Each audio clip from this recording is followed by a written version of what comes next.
Hello and welcome. So, huge news here for the Tampa Bay Buccaneers today as it came out from two sources that the Tampa Bay Buccaneers linebacker Devin White has requested a trade.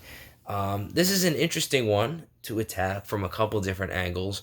It seems like the motivation behind the request for the trade is very contract oriented regarding his fifth-year option, his rookie deal. All of that stuff. Devin White has made it clear on multiple occasions that he's going to be wanting to get paid at some point. And the Buccaneers are getting ever closer to the time when, the trigger has to be pulled on whether or not you're going to commit to him super duper long term or not. As a fan, it's hard to see. You don't want to see Devin White or any player who you feel like is a franchise piece walk away from the team. And Devin White certainly, in his time with the Buccaneers, has had impact and has seemed like he would take steps towards being a franchise piece and the franchise, kind of almost potentially the face of the franchise in the next, movement of Buccaneers, right? When guys like Mike Evans, Lavonte David step away, other people will need to step up, and Devin White being a linebacker, being a leader, it's a natural fit, and he also has the charisma, the personality, the enthusiasm, all the things you kind of look for there. So it's tough in that sense. But if we got to get to the nitty-gritty and the cold-blooded nature of what it really is, the Buccaneers are going to be in a tough spot next year in terms of contracts, in terms of who they'd be looking at to re-sign that they would have to get back. Devin White would be on that list. Mike Evans would be on that list. Antoine Winfield Jr. would be on that list. Tristan Wirfs is going to be somebody that the Buccaneers are going to have to look into paying. So now, if you're the Bucs, and those are the names you're talking about, if I gave you Devin White, Tristan Wirfs, Antoine Winfield Jr., and Mike Evans, I love Devin White.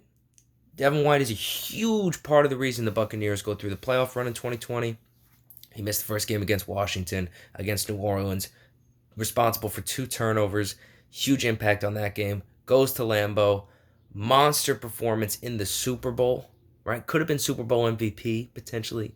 Like, if you really look at the stats, Devin White had a fantastic performance in the clutch. But if I gave you those list of names, Devin White's last in priority. Mike Evans can't go anywhere. He's Mike Evans.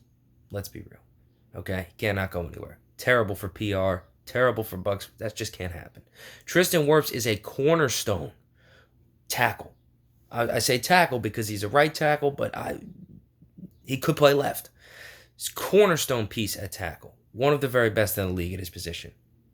Can't lose him. Antoine Winfield Jr., I'll make the argument to anybody who wants to have the debate that Antoine Winfield Jr. is a more valuable player to the Tampa Bay Buccaneers than Devin White. I think he's a better safety than Devin White is a linebacker. Neither position is held in the highest regard in the league today. They're both kind of have had depreciation.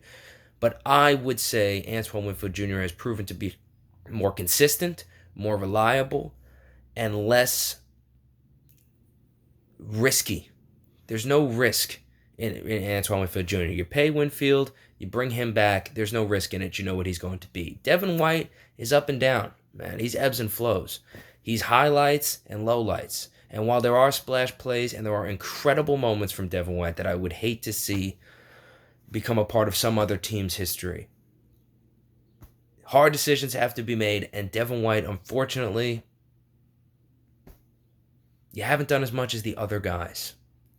And when the push comes to shove, the other guys, to me, deserve the big payday over you. That is all for this video. Let me know what you think. Devin White requests a trade.